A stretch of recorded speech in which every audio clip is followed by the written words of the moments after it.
হিজাব বিতর্কে আরও বিপাকে নীতিশ। সরকারি চাকরিতে যোগ দিচ্ছে না সেই মহিলা চিকিৎসক। হিজাব বিতর্কে নয়া মোড়। নিয়োগপত্র পেয়েছেন কিন্তু বিহারের সেই মহিলা চিকিৎসক সরকারি চাকরি যোগ দিতে রাজি নন বলে খবর। ভাইয়ের দাবি, নিজের সিদ্ধান্তে অনড় তিনি। জানা গিয়েছে ওই মহিলা চিকিৎসকের ভাই কলকাতায় একটি সরকারি ল কলেজে কর্মরত। তিনি জানিয়েছেন সরকারি চাকরিতে যোগ দিতে না দেওয়ার সিদ্ধান্ত নিয়েছে। আমিও পরিবারের লোকেরা অনেক বোঝানোর চেষ্টা করেছি। আমরা বলেছি যে দোষ অন্য একজনের, তাহলে তার সাজা সে কেন ভোগ করবে? কিন্তু সিদ্ধান্ত বদলানো যায়নি। আগামী 20 ডিসেম্বর সরকারি চাকরিতে যোগ দেওয়ার কথা মহিলা চিকিৎসকের। ঘটনার সূত্রপাত গত সোমবার। সেদিন বিহারে এক সরকারি অনুষ্ঠানে মহিলা চিকিৎসকের মুখ থেকে হিজাব টেনে নামিয়ে দেন খোদ মুখ্যমন্ত্রী নীতিশ কুমার। সে ভিডিও এখন ভাইরাল সোশ্যাল মিডিয়ায়। চিকিৎসকের হাতে নিয়োগপত্র তুলে দিচ্ছিলেন নীতিশ। ভিডিওতে দেখা যায় হিজাব পরিহিত এক মহিলা ডাক্তার মঞ্চে নিয়োগপত্র নিতে এলে 74 বছর বয়সী জেডিইউ নেতা নীতিশ কুমার তার হিজাবের দিকে ইঙ্গিত করেন। মহিলাটি কিছু বুঝে ওঠার আগেই তিনি হাত বাড়িয়ে হিজাবটি মহিলার মুখ থেকে টেনে নামিয়ে দেন। এই কাজ করে মুখ্যমন্ত্রীর মুখে সেই সময় একটি নির্বিকার হাসিও দেখা যায়।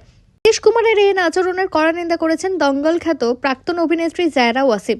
ঘটনার কড়া নিন্দা করে সোশ্যাল মিডিয়া প্ল্যাটফর্ম এক্সে সরব হন তিনি। এই ঘটনাটিকে অত্যন্ত বিরক্তিকর বলে অভিহিত করেন।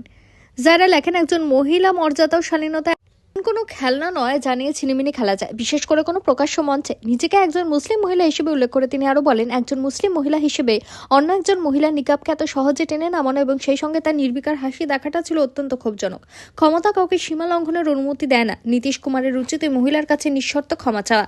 এই ঘটনায় সরব কংগ্রেসও। সির্ফ ক্ষমা প্রার্থনাই নয়, বিহারের মুখ্যমন্ত্রীর পদত্যাগও দাবি করেছে তারা। কংগ্রেসের তরফে এক স্যান্ডেলের পোস্টে জানানো হয়েছে, একজন মহিলা চিকিৎসক এবং তার নিয়োগপত্র হাতে নিতে এসেছিলেন এবং মুখ্যমন্ত্রী তার হিজাব টেনে খুলে দিলেন। বিহারের সর্বোচ্চ পদে আসীন একজন ব্যক্তির এই ধরনের আচরণ রাজ্যে নারীদের নিরাপত্তা নিয়ে গুরুতর প্রশ্ন তোলে। নীতিশ কুমারের অবিলম্বে পদত্যাগ করা উচিত। ভিডিওটি ভালো লাগলে লাইক করুন এবং আমাদের ইউটিউব চ্যানেলটি সাবস্ক্রাইব করে আমাদের সঙ্গে থাকুন পরবর্তী আপডেটের জন্য। ধন্যবাদ।